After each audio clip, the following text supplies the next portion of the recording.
സാറേ, ഖാസി കോടതികൾക്ക് നിയമസാധുതയില്ല. അതായത് ഈ മാസം ഏപ്രിൽ 30 വന്ന ഒരു വിധിയാണ്. സാർ എങ്ങനെയാണ് അതിനെ നോക്കിക്കാണുന്നത്? അതായത് ഇത് April 30 Shahjahan versus state of Uttar Pradesh വന്നൊരു വിധിയാണ്. ആ വിധി എന്താണെന്ന് വെച്ചാൽ, ഷാജഹാൻ എന്ന് പറയുന്ന മനുഷ്യൻ വിവാഹം കഴിച്ച് അതിൽ ഭാര്യയും കുട്ടികളും ഒക്കെ ഉണ്ടായി. ആ കുട്ടികൾക്ക് സ്വാഭാവികമായും ജീവനാംശം കൊടുക്കണം. ഇയാൾ കൊടുക്കാൻ തയ്യാറായില്ല. ഇയാൾ അങ്ങനെ കൊടുക്കേണ്ടതില്ല എന്ന് ശരീഅത്ത് നിയമപ്രകാരം ഖാസി കോടതി വിധിക്കുകയും ചെയ്തു. ഖാസി കോടതിയുടെ ഈ വിധിയെ ഉപജീവിച്ചുകൊണ്ടാണ് ഹൈക്കോടതിയും ഫാമിലി കോടതി കുടുംബ കോടതിയും ഹൈക്കോടതിയും ഒക്കെ വിധി പറഞ്ഞിട്ട് ഇതിങ്ങനെ ഇരിക്കുകയായിരുന്നു. അതിനെ ചോദ്യം ചെയ്തുകൊണ്ട് സുപ്രീം കോടതിയിൽ ഉത്തർപ്രദേശ് ഗവൺമെൻറ് സമർപ്പിച്ച ഹർജിയിലാണ് ഈ വിധി വന്നിരിക്കുന്നത്. ആ വിധിയിൽ വലിയ ലീഗൽ ഇംപ്ലിക്കേഷൻസ് വരുന്നൊരു വിധിയാണ്. അതെന്താണെന്ന് വെച്ച് കഴിഞ്ഞാൽ, ശരീഅത്ത് കോടതികൾക്ക് നിയമപരമായി ഇന്ത്യയിൽ യാതൊരു സാധുതയുമില്ല എന്ന് പറയുന്നതാണ്. എന്ന് പറഞ്ഞാൽ ശരീഅത്ത് നിയമത്തിന് നിയമസാധുത ഇല്ല എന്നാണ് അതിൻ്റെ അർത്ഥം. അതെ, ശരീഅത്ത് കോടതികൾ ശരീഅത്ത് നിയമപ്രകാരം ഉണ്ടാക്കിയിട്ടുള്ളതാണ്. ശരീഅത്ത് നിയമപ്രകാരം മുസ്ലിം മതവിഭാഗത്തിൽപ്പെട്ടവരുടെ ജീവിതത്തെക്കുറിച്ച് ഉള്ള തെറ്റും ശരിയും പരിശോധിച്ച് ശിക്ഷ വിധിക്കുന്ന കോടതിയാണ് ശരീഅത്ത് കോടതി. ആ ശരീഅത്ത് കോടതിയാണ് നേരത്തെ പറഞ്ഞ ഉത്തർപ്രദേശിലെ ഒരു ഫാമിലി കോടതിയിൽ വന്നൊരു കേസിൽ ജീവനാംശം കൊടുക്കേണ്ടതില്ല എന്ന് പറഞ്ഞ് വിധിച്ചത്. ഷാജഹാൻ അദ്ദേഹത്തിൻ്റെ ഉപേക്ഷിച്ച ഭാര്യയ്ക്കും മക്കൾക്കും ജീവനാംശം കൊടുക്കാനുള്ള ഒരു ബാധ്യതയുമില്ല എന്ന് ഷാജഹാൻ കോടതിയിൽ ബാധിച്ചു. അത് അങ്ങനെ തനിക്ക് ബാധ്യതയില്ല എന്നും തൻ്റെ മതവിശ്വാസം അതിന് സമ്മതിക്കുന്നില്ല എന്നും അക്കാര്യം ഖാസി കോടതി, മതകോടതി ശരീഅത്ത് നിയമപ്രകാരം സാധൂകരിച്ചിട്ടുണ്ട് എന്നുമായിരുന്നു ഷാജഹാൻ്റെ വാദം. ആ വാദം അവിടുത്തെ കുടുംബക്കോടതിയും സ്വീകരിച്ച് ഹൈക്കോടതിയും സ്വീകരിച്ച് അതിൻ്റെ അടിസ്ഥാനത്തിൽ ഇദ്ദേഹത്തിന് അനുകൂലമായിട്ട് വിധി കൊടുത്ത് അതിനെ ചോദ്യം ചെയ്തു. അപ്പോഴാണ് വളരെ സുപ്രധാനമായ ഒരു വിധി വന്നിരിക്കുന്നത്. ശരീഅത്ത് നിയമങ്ങൾക്ക് ഇന്ത്യൻ ലീഗൽ ഫ്രെയിം വർക്കിൽ സാധുതയില്ല. വളരെ പ്രധാനപ്പെട്ടതെന്നാണ്. ഈ ശരീഅത്ത് നിയമം അനുസരിച്ചിട്ടാണ് മുഹമ്മദൻ ലോ എന്നാണ് അത് അറിയപ്പെടുന്നത് നിയമത്തിൽ. മുഹമ്മദൻ ലോ എന്ന് പറഞ്ഞാൽ ശരീഅത്ത് നിയമമാണ്. ആ ശരീഅത്ത് നിയമം അനുസരിച്ചിട്ടാണ് മുഹമ്മദൻ ലോ മുഴുവൻ ഉള്ളത്. ആ മുഹമ്മദൻ ലോ അനുസരിച്ച് ഉണ്ടാക്കപ്പെട്ടിട്ടുള്ളതാണ് നമ്മുടെ വഖഫ് നിയമങ്ങൾ. അപ്പോൾ സുപ്രീം കോടതിയുടെ ഈ വിധി ശരിയാണെങ്കിൽ വഖഫ് നിയമത്തിനും എന്തില്ല? നിയമസാധ്യത ഉണ്ടാവില്ല. ശരീഅത്ത് നിയമപ്രകാരമുള്ള ഒരു കാര്യത്തിനും നിയമസാധ്യത പറ്റില്ലല്ലോ. ശരീഅത്ത് നിയമമായിട്ടുള്ള ഒരു കാര്യത്തിനാകാം മറ്റേ കാര്യത്തിനാകാൻ പറ്റുമോ എന്ന് പറയാൻ പറ്റുമോ? പറ്റില്ലല്ലോ.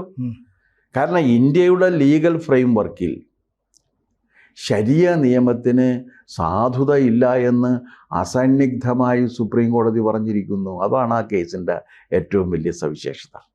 അപ്പോൾ വഖഫിനും നിയമസാധുത ഇല്ല. വഖഫ് ഉണ്ടാക്കിയിരിക്കുന്നത് എന്താണ്? മുഹമ്മദൻ ലോ അനുസരിച്ചല്ലേ. ഈ വഖഫിൻ്റെ പ്രധാനപ്പെട്ട കാര്യം എന്താണെന്ന് വെച്ച് കഴിഞ്ഞാൽ, വഖഫ് ശരീഅത്ത് നിയമം അനുസരിച്ച് ഉണ്ടാക്കി എന്ന് പറഞ്ഞു കഴിഞ്ഞാൽ ഹദീസിൽ പ്രതിപാദിക്കുന്ന ശരീഅത്ത് നിയമം അനുസരിച്ച് ഉണ്ടാക്കിയതാണ്. കാരണം ഖുറാനിൽ വഖഫ് എന്നൊരു വാക്കില്ല. വഖഫിനെ കുറിച്ച് ഒന്നും പറഞ്ഞിട്ടില്ല. ഇനി ആരാണ് ഒരു യഥാർത്ഥ മുസൽമാൻ എന്ന് പറയുന്നുണ്ട്. അല്ലാഹുവിലും അന്ത്യദിനത്തിലും അന്ത്യപ്രവാചകനിലും മാലാഖയിലും ആ മാലാഖ വഴി അല്ലാഹു അവതീർണമാക്കി കൊടുത്തിരിക്കുന്ന ഖുറാനിലും വിശ്വസിക്കുകയും 5 നേരം നിസ്കരിക്കുകയും സക്കാത്ത് കൊടുക്കുകയും ഒക്കെ ചെയ്ത് ജീവിക്കുന്നവനാണ് ഒരു യഥാർത്ഥ മുസൽമാൻ എന്ന് പറയുന്നത്. അതിൽ വഖഫിന് സ്വത്ത് കൊടുക്കണമെന്ന് പറഞ്ഞിട്ടില്ല. ഇനി വേറൊരു ഭാഗത്ത് നിങ്ങളുടെ എല്ലാ ഉത്തരവാദിത്വങ്ങളും കഴിഞ്ഞതിന് ശേഷം നിങ്ങൾക്ക് പണമുണ്ട് എന്നുണ്ടെങ്കിൽ വേണമെങ്കിൽ നിങ്ങൾക്ക് ഉംറ നടത്താം എന്നാണ് പറഞ്ഞിരിക്കുന്നത്.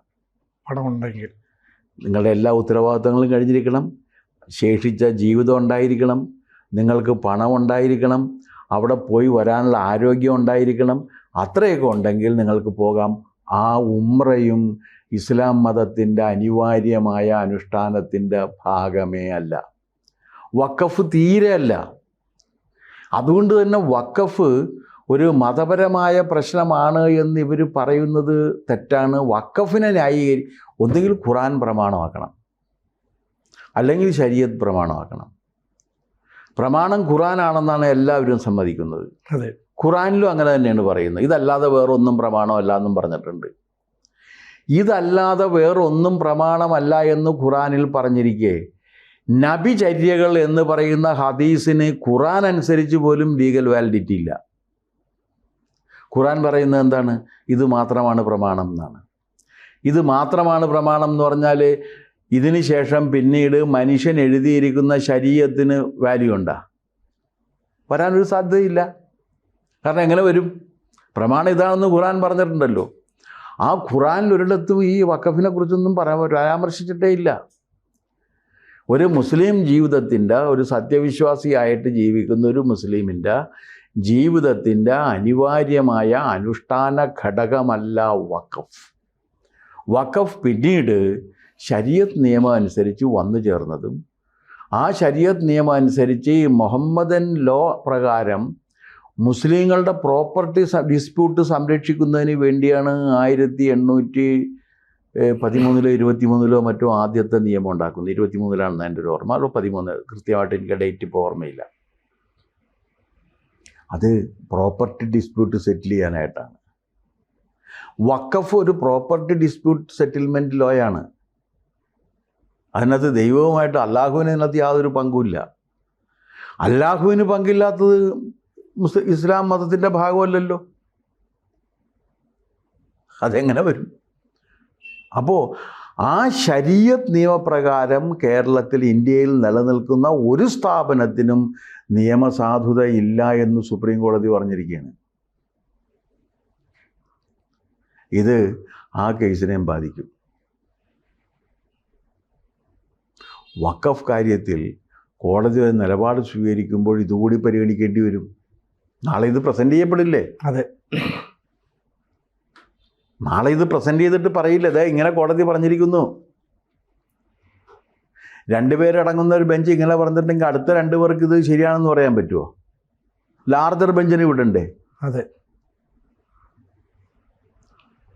അപ്പോൾ ആ ലാർജർ ബെഞ്ചിൽ പോകുമ്പോഴും ഇത് എന്നിട്ട് പറയാൻ പറ്റുമോ ശരിയ നിയമം ശരിയാണെന്ന് പറയാൻ പറ്റുമോ? പറ്റില്ല. ശരിയ ക്രിമിനൽ നിയമമുണ്ട്, സിവിൽ നിയമമുണ്ട്. അപ്പോൾ അതാണല്ലോ അവർ ക്രിമിനൽ നിയമം വേണ്ട, സിവിൽ നിയമം മതി. ആ ക്രിമിനൽ നിയമം വലിയ പ്രയാസമാണ്. കാരണം കട്ട കൈ വെട്ടണം, വ്യഭിചരിക്കാൻ പോയി കഴിഞ്ഞാൽ കഴുത്ത് വെട്ടണം, ഇതൊക്കെ പറഞ്ഞിട്ടുണ്ട്. അപ്പോൾ അതൊന്നും വേണ്ട, ഞങ്ങൾക്ക് സിവിൽ നിയമം മാത്രം മതി, 4 കെട്ടാനും 40 പുലർത്താനും ഉള്ളൊരു അവകാശം കിട്ടിയാൽ മതി എന്നൊക്കെ പറയുന്ന ഇത് ഇവരുടെ ഒരു രീതിയാണ്.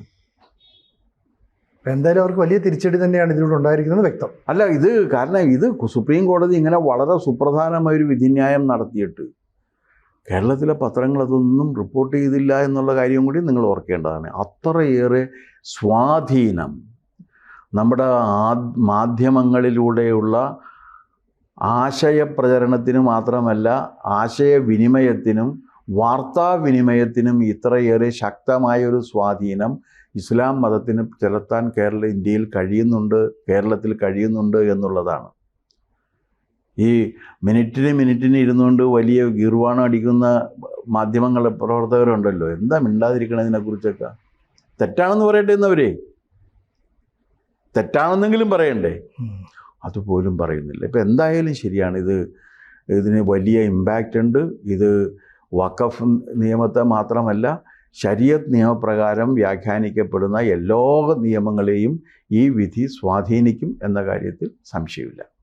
കൂടുതൽ വാർത്തകളും വിശേഷങ്ങളും നിങ്ങളിലേക്ക് എത്താൻ ABC മലയാളം സബ്സ്ക്രൈബ് ചെയ്യുക, ബെൽ ബട്ടണും അമർത്തുക.